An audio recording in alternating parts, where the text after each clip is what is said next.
Next tonight, gang warfare in Chicago. Crime, drugs, and gangs go hand in hand. But now the gangs are trying to end the violence in one Chicago community. Elizabeth Brackett reports. Cabrini Green, notorious for being one of the most dangerous housing projects in the country. Last October, the shooting death of 7-year-old Dontrell Davis as he walked the 100 yards from his building to his school hand in hand with his mother epitomized the violence Chicago Housing Authority residents faced every day. Schoolmates of Dontrell Davis, like 10-year-old Senku Selvi, were terrified walking to school. That made me scared because, I gotta, walk down the long way instead of walking the short way. Because you never know, if somebody can shoot you with a bullet, and a bullet don't got no eye. But today, things are different at Cabrini Green, very different.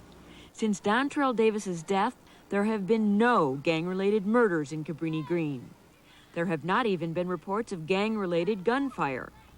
In the first 6 months of this year, police reports show crime down 24% over last year. Now, God, it is clear to everybody that when we say that we want a unity and peace, brothers and sisters on this north side wasn't faking. Community leaders like Marion Stamp say much of the credit for the drop in crime should go to gang leaders who negotiated a peace treaty last October. Stamp's group, the Tranquility Marksman Memorial Organization, threw a party for leaders who 9 months ago would never have been found in the same room. The fact that we resolve our differences at the table, or we resolve our differences in communicating with each other, and not resolving these differences with a gun is why we're here today. After the speeches came awards. Longtime rivals followed each other up to the stage. To Frederick Watson, thank you for the role that you played in maintaining the peace in the hood, brother. Thank you very much. Hold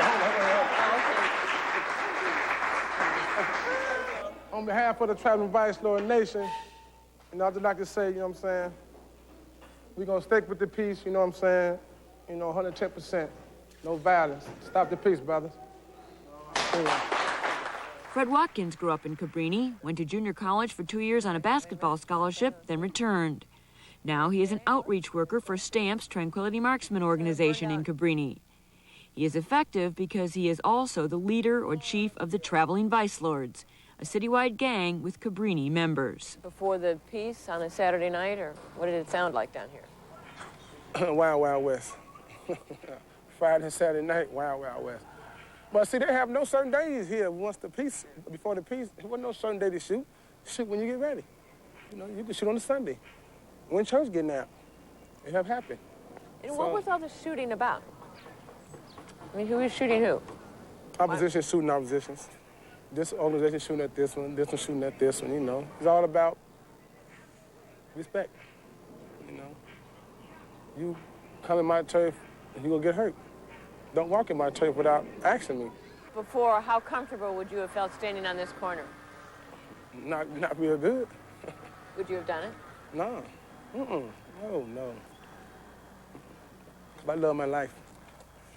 And you really think if you just come down here in the middle of a sunny afternoon and stood around, you probably would have gotten shot? Yeah. Before the truce, yeah. Shot or shot at, because, I watch all angles. So you learned how to duck. And then, I'm 6'5", I'm a tall target. Were you always carrying a gun with you? Oh, yeah. Big gun. Oh, yeah. Because, back then, it was either kill or be killed. So, don't get me wrong, I love my life. And then, I don't like taking other people's lives, but if you know we're in situations, if they're trying to take your life, so what should I do? Protect myself and protect myself the best way I could. That's what carrying the gun. Did you have to shoot anybody to protect yourself? Oh, yeah. It's not a, yeah, like I said, it's kill or be killed. Do you ever carry a gun anymore? No. I haven't, I haven't carried a gun in about a good year and a half. And it feels good. I mean, I was carrying a gun like I was the police or John Wayne, somebody, so. But it had to be that way at the time, And I wasn't the only one carrying guns, Everybody you see basically was carrying something to protect themselves. And like last night when everybody was together, were there any guns there? Oh, none whatsoever. No, not a gun, not a gun, you know. And it was nice that you saw Cobblestone, Vital, and Disciples at the same table, you know, shaking hands, congregating, eating together, you know, reminiscing about old times, this and that.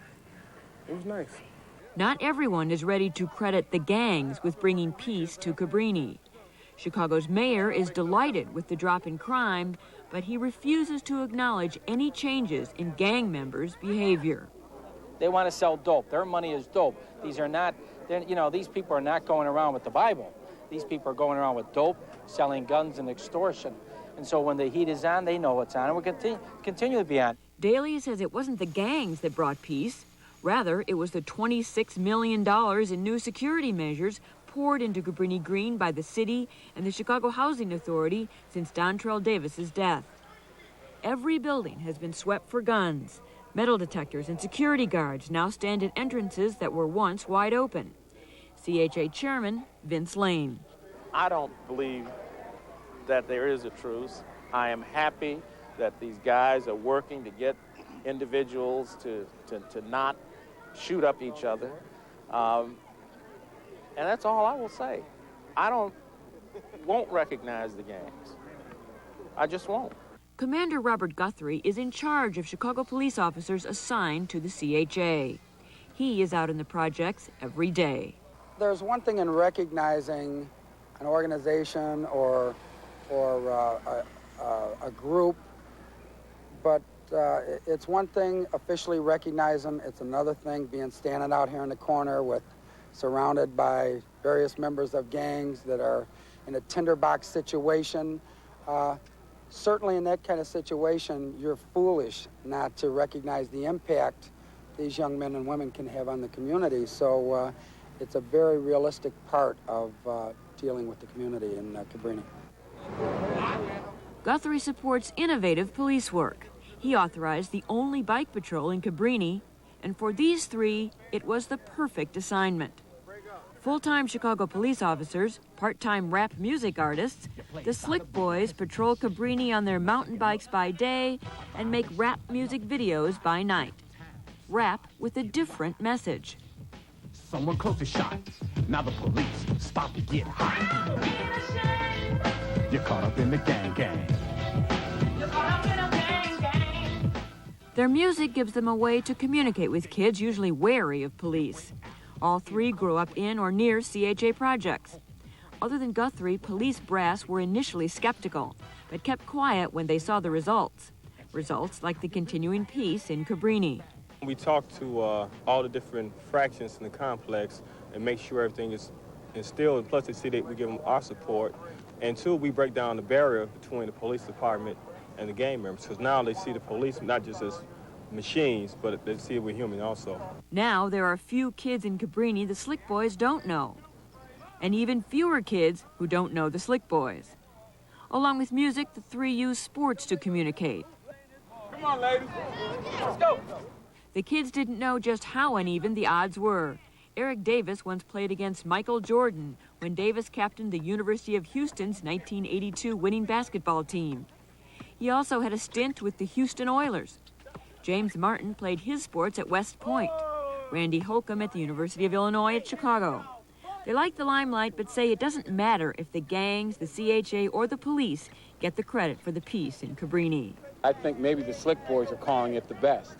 I think it's a project that everybody got involved in because everybody was frustrated with the killing and the drive-bys and the violence, and everyone was tired of it and everyone wanted it to stop, and everyone's working hard to keep it that way. There's also some skepticism about how long this will last. Well, I tell you, 4 months ago, everyone said another week. 6 months later, they still hollering maybe another week. You know, Slick Boys know that it's going to go on as long as we're here, you know, because like I said before, we go around, we talk to them, we ride these bikes, we talk to the different leaders almost on a daily basis. You know, we ask what the problems might be. You know, we offer some solutions. They're out here now, you know, and they look for us. You know, so I mean, as long as Slick Boys are alive and kicking, you're gonna have peace in Cabrini. The first big test of the truce came 8 months after Dontrell Davis was killed. On a hot midsummer night, shots rang out. 2 young men, one only 14, the other 18, were gunned down at 3:30 in the morning as they stood in the entrance to the building where Dontrell Davis had lived. Cabrini held its breath. Was this the end of the peace? The 18-year-old who died was a gang member, the triggerman a member of a rival gang. The Slick Boys hit the streets. They wanted to know the facts, and they wanted the truce to hold. I mean, it's about trying to keep this thing intact. And I mean, you got to do whatever you got to do to keep it intact for these shorties, you know? I mean, it'd be easy for y'all. If y'all didn't want peace, you know what you had to do? My beeper rang 25 times a day. If y'all didn't want peace, you know what? My beeper didn't have to ring at all. Y'all know how to get up in these buildings and come on down to this field and tear ass off. Y'all would have been popping already. You know that and I know that. So I think somewhere in your hearts you know that that ain't the right thing to do. You know? Y'all don't need no permission to start this shit back up. Y'all men. Y'all ain't starting it up because you know it ain't the right thing to do. This shit costs us more lives. Man, don't start killing our community. Don't start killing our community, and that's all it's gonna do. All day, police, community organizers, gang leaders worked to keep the lid on. They learned that the killings were the result of a love triangle. Commander Guthrie wanted the community to know that. There was gang connotations involved here, but everyone here understands, you know, the people on the street as well as the police, that this was not a gang incident. It didn't start a gang incident. The gang truce, as they talk about, is not over. There's no gang war. This is an unrelated, separate incident. An incident could happen in any section of our city. At first, Fred Watkins wondered if all his work on the truce had been lost. What would the usual reaction be before the truce if something like that had happened, even though it was over a girl? All that gang war. You know, close your windows, lock your doors, all that gang war, you know, but unfortunately, you know, people got out quickly and, you know, let it be known, no, it's not over. Activist Marion Stamps was still nervous. Right. See, some people don't understand that 8 months of peace may not seem like no long time for them because they have had it. But 8 months for peace for us is like 8 years. And every month, we count it as a year. You know, and when we get to 12 months, we're going to be straight. The shooter was arrested, and the peace is still holding at Cabrini Green. Senku Selvi can walk through Cabrini without looking over his shoulder.